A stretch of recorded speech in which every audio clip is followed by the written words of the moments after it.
Assalamualaikum warahmatullahi taala wabarakatuh. Alhamdulillahirabbil alamin. Assalatu wassalamu ala asrofil anbiya'i wal mursalin Sayyidina wa maulana Muhammadin sallallahu alaihi wasallam wa ala alihi washabihi rasulillahi ajmain. Alhamdulillah, kembali kita berjumpa lagi. Semoga para jemaah dan hadirin sekalian yang menyaksikan tayangan channel YouTube kami, Majelis Zikir Ma'rifatullah, dalam kondisi sehat dan selalu mendapatkan rahmat dari Allah. Amin. Pada kali ini, alhamdulillah, di tengah-tengah kita sudah hadir kembali guru mursyid kita, Syekh Nur Muhammad Buya Irwan Maulana Al-Khalidi, yang akan bersama saya bermuzakarah mengenai hal-hal yang selama ini belum kita pahami. Assalamualaikum warahmatullahi wabarakatuh. Waalaikumsalam.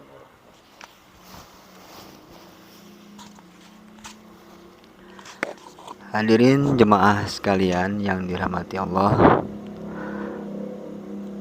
pada kesempatan kali ini kita akan mengetengahkan sebuah tema dalam hal kembali kepada Allah.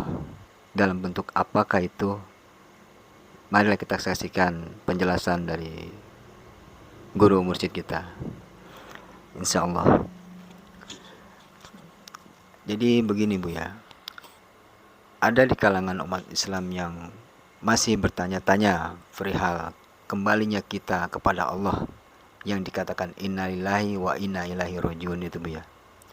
Kalau dikatakan kembali kepada Allah, toh mengapa ada yang dikuburkan gitu Bu ya. Jadi apakah seperti itu kembali kepada Allah yang semestinya atau bagaimana Bu ya? Mohon penjelasannya Bu ya. Bismillahirrahmanirrahim. Dalam hal pengetahuan terhadap kembalinya sesuatu yang dijadikan Allah kepada dirinya, atau lazim disebut dengan berpulang ke rahmatullah. Sebetulnya ini tidak suatu hal yang membuat suatu pikiran. Kenapa? Dunia ini adalah tempat kita mempraktekkan kembalinya kita kepada Allah. Seperti contoh, kita melaksanakan sholat. Orang sholat juga kembali kepada Allah. Orang berzikir, dia kembali juga kepada Allah.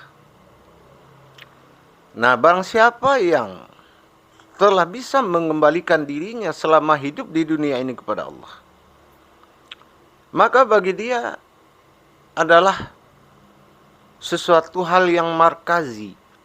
Markazi itu adalah zat yang berpindah-pindah dari dunia ke akhirat, dari zahir ke batin.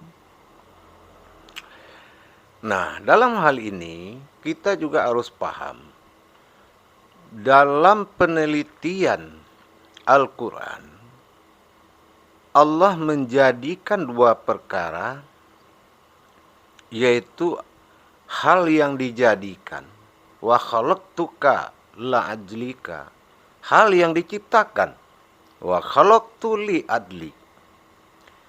Jadi mengembalikan yang diciptakan kepada asalnya dan mengembalikan yang dijadikan kepada usulnya memang melalui proses yang berbeda.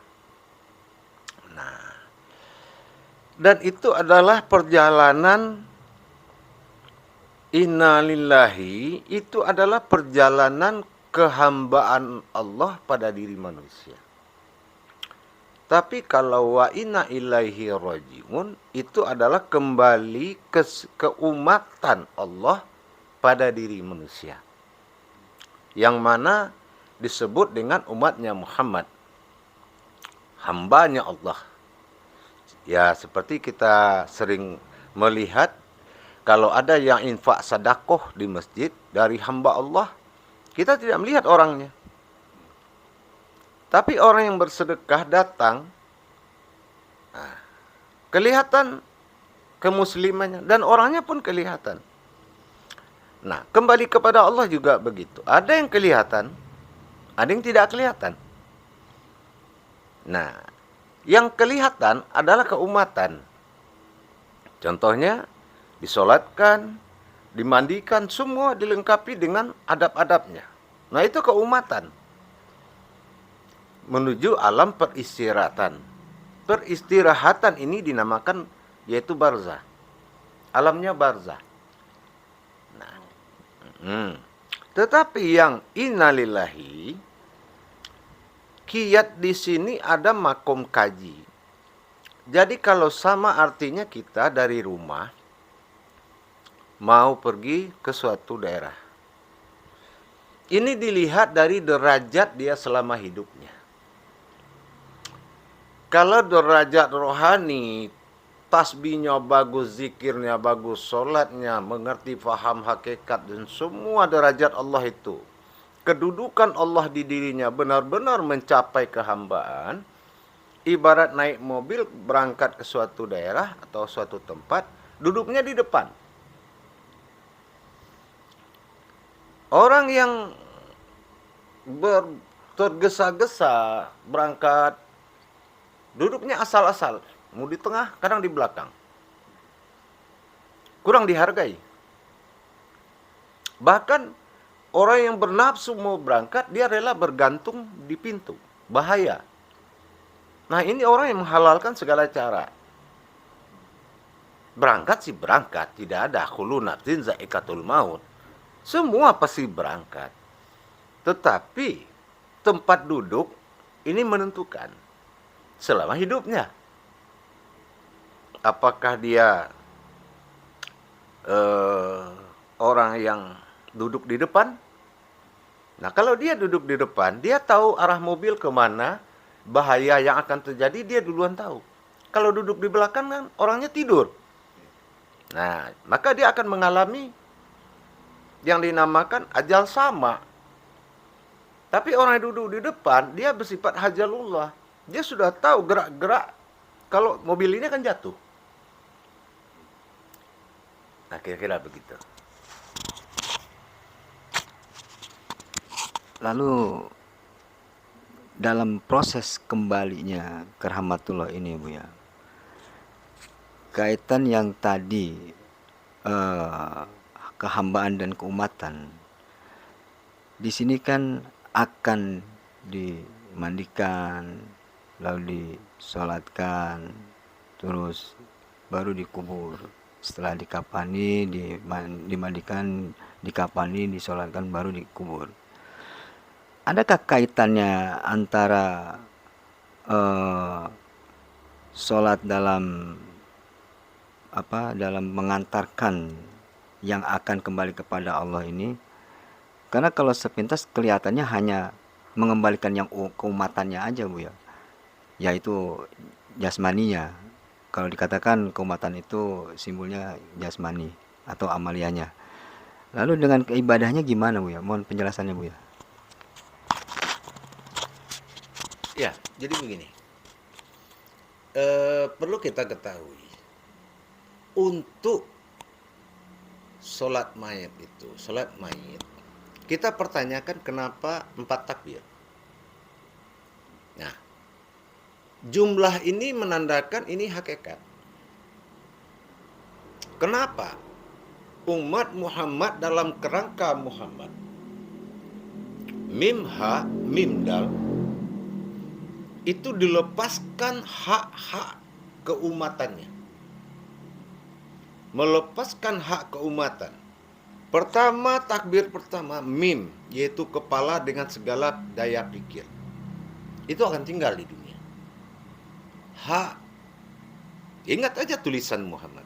Hak, ya, itu segala amaliyahnya. Apakah dia pemarah, apakah orang yang sabar, apa semua ditinggalkan. Tidak ada membawa sifat-sifat keumatan. Mim, kembali kepada perut. Apa yang dia makan, apa yang ini halal atau haram, semua. Di akhirat tidak ada makan minum. Maka dicabut hak itu. Yang terakhir dal, kaki. Perjalanan-perjalanan kemanusiaan itu sudah tidak ada lagi di akhirat itu. Hanya perjalanan Allah. Perjalanan sebuah sifat. Ada sifat kehambaan dan sifat keumatan. Nah, meninggalkan sifat keumatan, ini yang saya bilang tadi, ada adab-adab acara-acara yang dilakukan. Nah, sekarang kita berpikir, ini yang kembali kepada Allah ini. Banyak orang berasumsi itu nyawa. Sekarang pertanyaannya, nyawa apa diri? Gitu. Karena Allah mengadakan dua perbuatan zahir dan perbuatan batin. Ya, nah gitu. Jadi kalau kita yang pulang kepada Allah, berarti kitalah nyawa itu. Ya. Nah, seperti yang kita pernah bahas, yang kita warisi sifat-sifat Allah pada diri kita. Yang dikatakan hayatullah, kehidupan Allah itu apa? Sama, basar, kalam, hayat, kodrat, iradat, ilmu. Mulai dari diri semua melihat, kalau itu tidak ada, apakah itu namanya hidup? Nah, kalau yang 7 itu adalah asma Allah, berarti kembali dong kepada Allah. Itu yang dikatakan diri rohani atau sifat bagi Allah. Makanya di situ innalillahi, alif awalnya, alif akhirnya. Itu yang harus kita jamin sekarang. Seperti apa Allah menitipkan sifatnya, seperti itulah kita akan mengembalikan. Jangan kurang sedikit pun.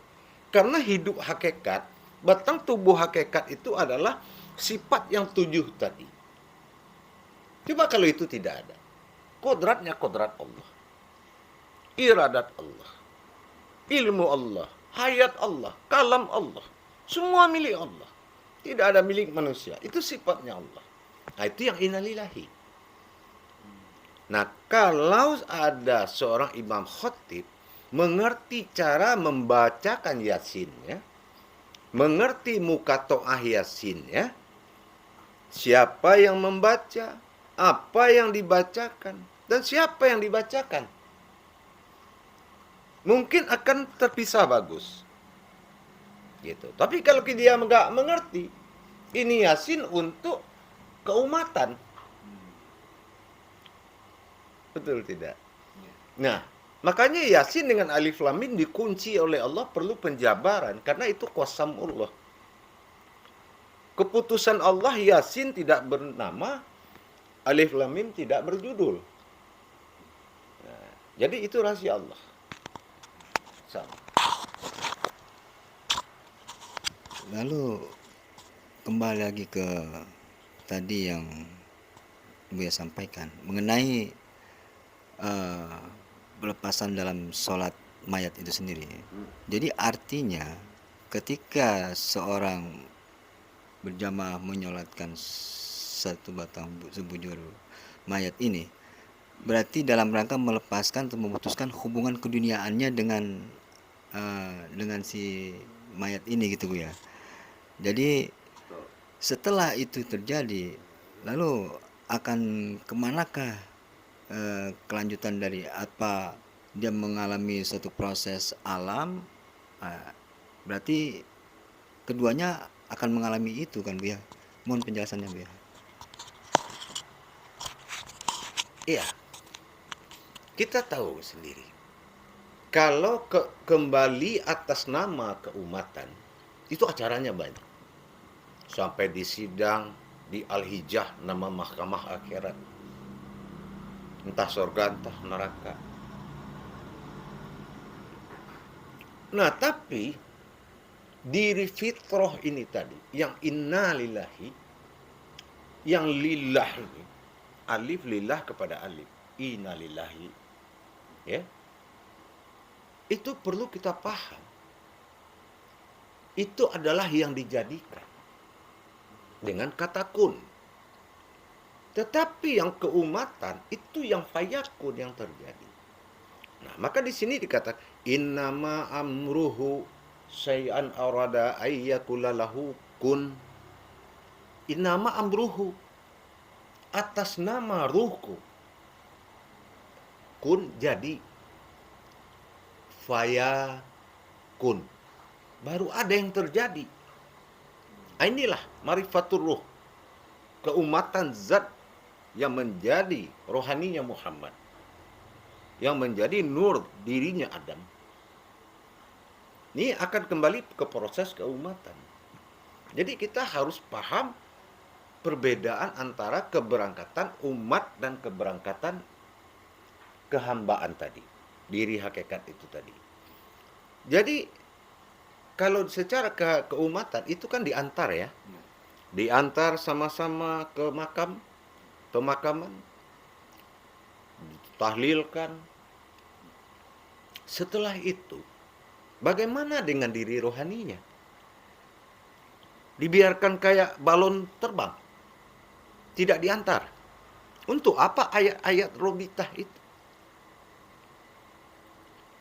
Kalau seorang penghulu agama tidak mampu mengantarkan kerohanian kembali alif menjadi alif, ini persengketaan yang sangat besar oleh para arwah.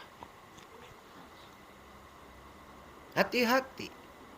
Kalau tidak bisa mengendalikan Yasin, berarti tidak menyediakan mobilnya untuk rohaninya. Karena sifat Allah dua. Ya. Sifat keumatannya pada kodrat Muhammad, sifat ketuhanannya kepada sifat kodrat Allah. Kodrat Allah itu dalam arti apa? Aku ingin dipanggil Allah. Kan seperti itu dalam hadits qudsi. Bukan tulisan itu Tuhan kita. Itu namanya. Yang tidak boleh disembah namanya. Kan gitu. Nah, ini persoalan diri rohani ini bagaimana? Yasin wal Quran yang hakim. Yang dihakimi. Ya, insyaallah. Jadi ternyata jalan ini ada dua ya Bu ya. Jalan yang kaitannya dengan fayakun dan jalan yang kaitannya dengan kun, atau jalan yang amalia atau jalan yang ibadah. Kalau saya memahami seperti itu ya. Lalu ketika seseorang kembali kepada Allah dan malamnya itu diyasinkan, setelahnya seperti yang tadi Buya sampaikan, ini harus jelas seperti menyediakan sebuah kendaraan untuk keberangkatan ruhaninya gitu ya. Di sini yang ingin saya pertanyakan, bagaimana konteks Yasin itu sendiri dalam keberangkatannya? Mohon maaf kalau agak dalam dikit Bu ya. Mohon izin. Ya, seperti yang saya bilang tadi. Seorang khotib yang sudah afdol dan mabrur, dia harus tahu mukato'ah Yasin itu. Apa makna Yasin itu? Ya itu apa, sin itu apa? Ya. Yang kedua, itu yang membaca. Yang kedua yang dibaca. Dia tahu nggak yang dibacanya apa? Yang ketiga, yang dibacakannya itu siapa? Nah, itu wajib dipelajari. Karena undang-undangnya innalillahi wa inna ilaihi rajiun. Dua-duanya harus kembali. Cuma perjalanan keumatan itu panjang. Ibaratnya orang yang duduk di mobil itu di belakang. Ya. Kita lahir ke dunia ini tidak diislamkan. Ya. tetapi lahir ke dunia ini dalam kodrat Islam. Makanya azan di masjid dengan azan di rumah sakit itu beda. Kita azan, lahir diazankan dan dikomatkan. Itu sholatnya di mana? Nah, inilah perjalanan tadi. Ya, disiapkan oleh Allah sebuah kendaraan. Nama kendaraannya yaitu kendaraan Al-Yauma. Apa? Untuk di dunia Allah siapkan kendaraan itu untuk yauma wulitu, yaitu sebuah keselamatan dunia. Nah, itulah syariat. Itulah amaliyahnya. Disitulah dia si umat tadi. Bagaimana menyelamatkan yauma wulitunya, diselamatkan hidupnya, kehidupannya. Nah, yang kedua yaitu yauma mumitu, diselamatkan kematiannya. Nah, itu ya, pengerti nggak ya yauma mumitu tadi? Cara yasinnya, cara sholat mayatnya, itu bisa nggak menyelamatkan? Lah, contoh seperti ini Khalifah. Mayat itu orang yang awal mati derajatnya aja sudah di depan imam. Ya, coba kalau kita hidup sholat depan imam, apa orang nggak marah? Ya kan? Tapi mayat dia di depan imam. Berarti pintu akhirat itu saja sudah derajatnya tinggi. Berarti kita persiapan kita benar-benar harus kuat.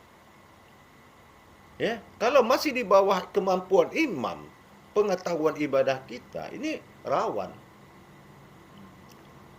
Taruh mayatnya di depan imam, celaka 12. Berarti kita harus mempersiapkan kemampuan di atas kemampuan imam. Gitu. Nah, di akhirat nanti barulah yauma absawaya, diselamatkan bertemu dengan Allah. Inilah gunanya para ulama-ulama, para ustadz-ustadz memperdalam ilmu pengetahuan hakikat dan ma'rifatnya dalam mengendalikan kodrat-kodrat ayat. Contoh Al-Fatihah. Kalau dia tidak paham cara memanggil karomahnya Al-Fatihah dan bagaimana Al-Fatihah ini mengantarkan seorang arwah tadi, ini kan sia-sia dan berbahaya. Ya, nah, bahaya kan, dia tidak kemana-mana. Jasadnya dikuburkan, tapi dia di belakang rumah. Ini perlu memperdalam ilmu pengetahuan. Begitu kira-kira Khalifah.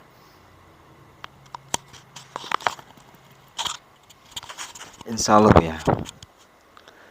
Lalu terpikir oleh saya antara keterangan dalam Al-Quran yang lebih spesifik ke surat Ali Imran ayat 185 yang tadi Buya sampaikan, kullu nafsin za'iqatul maut.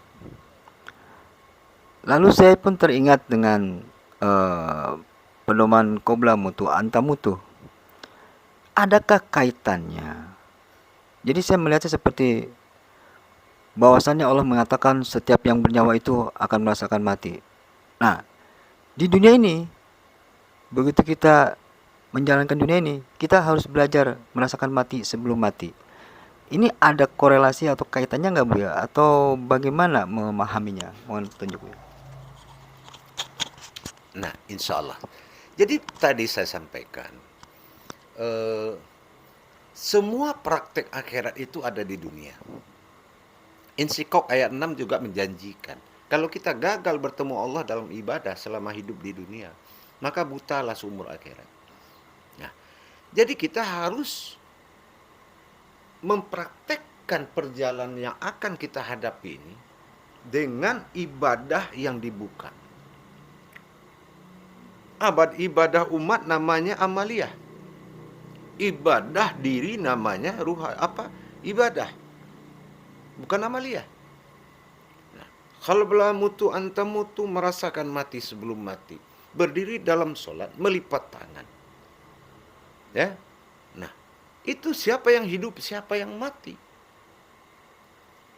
Nah, praktek itu sebetulnya mukasyafatullah dalam sholat, mengadakan pertemuan dengan Allah dalam sholat. Itu lebih cepat dan lebih diminta dan dituntut oleh Allah. Kata Rasulullah, sholatul marhala fil mukasyafatullah. Sesungguhnya sholat itu adalah tempat pertemuan dengan Allah. Kalau gagal kamu bertemu Allah dalam sholat, kata Rasulullah, maka akan gagal kamu ketemu Allah di alam akhirat. Makanya seperti tadi, carilah kedudukan.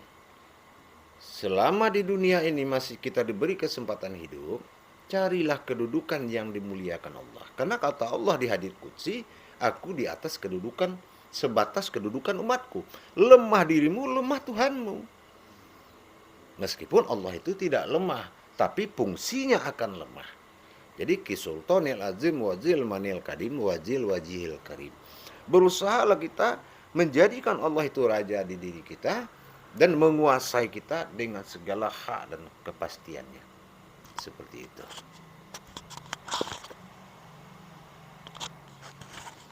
Dari yang Buya sampaikan mengenai kita berusaha supaya selama di dunia ini selalu Allah yang menjadi raja di diri kita ini, Buya.